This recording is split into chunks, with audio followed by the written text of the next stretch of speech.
Hello, guys, and welcome to the Pulsing Reviews with your host, the newbie from Outdoors. Today's game on the chopping block is a hit game from Team 17 and Game Kitchen known as Blasphemous 2. Let's start with the gameplay. Let's just dive straight in with the gameplay, you know what I mean? The game introduced three types of weapon systems: the rapier, the ball and chain, and a scimitar. The ball and chain, in my opinion, is more useful in mob grinding and mob slaying and stuff like that, and stuff of that nature, because it can kill them pretty fast. It doesn't have an R1 ability like with every other weapon. Well, this R1 puts your weapon on fire. If you upgrade it, it does more damage and stuff like that. I feel like it's more of a mob grinding tool. Let's talk about the rapier. I feel like the rapier is similar to what I feel with the ball and chain, but more so suited to big enemies. It's not one of those weapons you use every single time. Yeah, it's early game you might use it more, but at the end of the day, you'll be using once you get to the end game, you'll be using the scimitar more. The R1 for the rapier is like a sliding dash, basically. You block, perfect block. You have ability to do a sliding dash, and you go behind them. The male Copa and the special ability of the rapier is lightning if you don't get damaged, and as well. The scimitar, I would say, is basically like the male Copa from the first game, but has it's the same block, same everything. But its special ability is like having a couple of a little blood to do more damage. All weapons come with the progress ability. You had seven levels with the in Blasphemous 1. Now each weapon had 3 levels. You get some defense, some special weapon abilities, and stuff of that nature. Nothing major. As you progress, all weapons come with progress abilities pertaining to each weapon. You get progression ability as you progress as well, where you find them. But there's no. It's basically like a collectible, and there's no story linked to it. Um, they introduced a new statue system in the game where you get buffs. Yeah, you get buffs for the game. You can slot up to eight slots. Simple.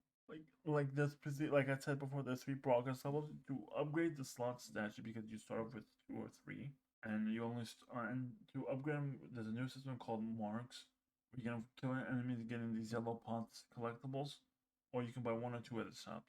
One sad thing about this game, unlike Blasphemous 1, there was an urgency to complete everything. You have to complete it at a certain time or you get locked out missable quests. This game does away with it. It literally does away with it. There's nothing messable in this game. Nothing. There's no specific item that's messable. You can only get on a certain playthrough. Everything is attainable. And that's boring. It's like you don't feel the need to do the quest anymore, like how I felt it in Blasphemous 1. I enjoy doing the quest. The difficulty in this game is way easier. Easy peasy. I didn't die against the mobs unless there was waves of enemies. I died more from the bosses than the mobs, which I barely died once to them, once or twice, unless they were at the end. It leaves a bad taste in your mouth. Most bosses in this game have multiple openings, except for the boss before the last boss. That boss has no openings. Like the first phase was fine. Second phase, oh my god. Imagine like a flash type of character. Boom, boom, boom, boom, boom, boom, boom, boom, boom, boom. There's only one opening for most people. Upgrading the weapons in this game is less interesting because there's no lore associated with it, like in Blasphemous 1. Some abilities have been nerfed, but there's a new ability called Time Stop where it destroys, especially when you combine with the statue Fervor Grind, Fervor Gen, Fervor Attack, hits, and stuff of that nature. It basically it makes you overpowered. Like, I give the gameplay a solid 2. It took some steps back, it balanced some shit, but added new stuff. And a lot of the enemies were reused. I say 50. I I'm thinking 50 to 70% are enemies that are reused, normal and mob enemies. So it deserves a 2.0. It didn't add a lot of new stuff, but at the same time, it feels like it deserves a 2.0 for the gameplay. Also, you had the progress abilities for each weapon and collectibles. You gain them through story and not through searching on your own. Like if you don't do the side quests in Blasphemous 1, you cannot get optional basically optional hidden area. You need these items to access the hidden areas. In Blasphemous 2, you get them automatically. You have to get them automatically to progress. More variety enemies it needed and more way higher difficulty or difficulty of the same nature. The story of this game starts off right after the end of Blasphemous 2, but within a certain part. It's denoted in the Blasphemous 2, but not when after Blasphemous 2, you know what I mean? It could be aeons, years, centuries, we don't know. And you are required to defeat all the previous patterns and bosses after you find out. The game feels more direct storytelling versus more on a mysterious basis. There's two endings of the game. I feel like I didn't like them. It didn't feel blasphemous like. No, ending A felt blasphemous like, but the true ending B did not feel blasphemous like. There's a good array of side quests that are hidden, like the guilt and the honey statue side quest, the dude who was trying to save his baby, and the Yerma, where you can miss it. Yerma is the only side quest you can miss. These are all very, very, very, very, very, very interesting side quests. Because the baby one was very interesting how graphic it was, how you could see how father messed up, but the lengths he will go to save his child. There's two, like even I complain about the boss before the last boss, it was still very interesting and fun. And there's another boss fight.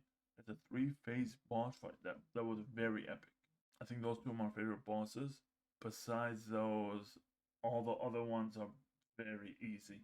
That's the only those boss fights that I actually died a lot. Like the game felt like I was playing New Game Plus on Blasphemous 1, but I got all the upgrades already. That's how it felt like. The final boss is a joke as usual, except it's the same cut from but the final boss is actually easier. I think currently Blasphemous 2 at its launch date, story wise, it felt more to me like a solid 1.5. It had good moments, but I suffered from not hitting the mysterious level of nature that I felt with Blasphemous 1. I wasn't too invested, like the chick with swords in her.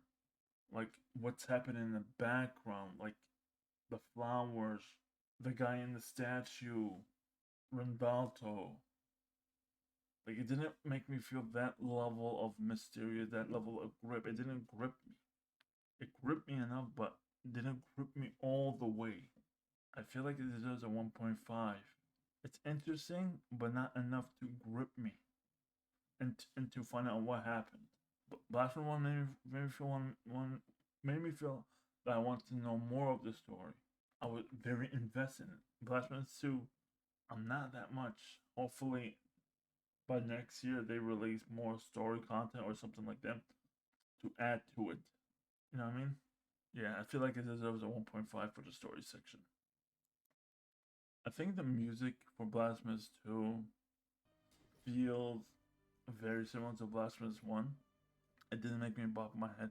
It just felt the sit with the theme of Blasphemous 2. I had the same feeling with Blasphemous 1. It feels like it deserves a 2.0. It fit with the theme. It fit with the boss battle theme. Fit together on a good note. So I feel like it deserves a 2.0. Yeah. The game suffered from the same thing. I don't know if it's ingrained motion blurring. If it suffers from that same thing I feel with Blasphemous 1. I don't know what it is. It's not the monitor. I played this version on PC. It's not the monitor. It's not this. It's something like embedded in the game, like motion blurring or something like that.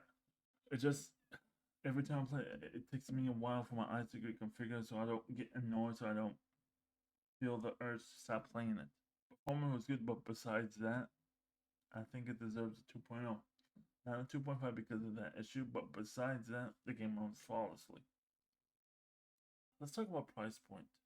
The game has an MSRP of $29.99. One thing I didn't like is you can do like a price drop to $26.99, so you can pre-order. If you're gonna make the game that price before it's released, just keep it at that price. That's the price of the game. That's one thing I didn't like. Why would you even do a discount? Just put the game out like at $27, $25. Yeah, the game felt to me like a $20 package type of game. It feels like this thing almost. It feels like an improvement Blasphemous 2 with the gameplay and stuff like that in nature, and it feels like a $20 game. It just feels that way to me. I don't know how to explain it so well, but it feels like $20 fits so well for this game. But it's $29.99 MSRP. You're getting that's half of a AAA game range. That's around half of the purchase of a AAA game, like a AAA studio game. And you're saying, and it doesn't feel that. It feels like a $20 game. Like there's a lot of games that feel like a $20 game. Does Door feel like a $20 game? It doesn't feel worth $30 in my opinion. Hopefully, after all the updates they release and stuff, like if they do the same thing with Blasphemous 1, hopefully it'll probably be worth $30. I'll probably come back to it once all the updates are released, and we will see what happens then. I'll just subtract 0.5 from the score. It's 0.55 to $10. My excitement for Blasphemous 2 dwindled by the end. I was hyped, then I was fine at the end of the game. It feels like a fine game. I can't recommend Blasphemous 2 over Blasphemous 1. I will always recommend Blasphemous 1 over Blasphemous 2. It just feels that level of game. The gameplay changed, but when you go over the game as a whole, it doesn't match up with Blasphemous 1. The story did not hit the same way. This may be due to extra content via DLC. We will see by the end of what happens in Blasphemous 2. By the end of the game cycle, we'll see what they do. My final score is a solid 7. Yeah, it feels like a 7, which is weird. Which is very weird. It has a couple of issues, man. It has a couple of issues that need to be hammered out. Yeah, it has a couple of issues that need to be hammered out.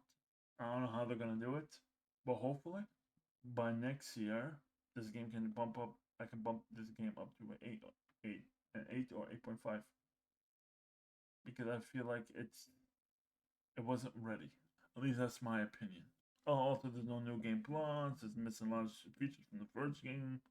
Yeah, it's missing a lot of features, man. On that note, this is the nfromo.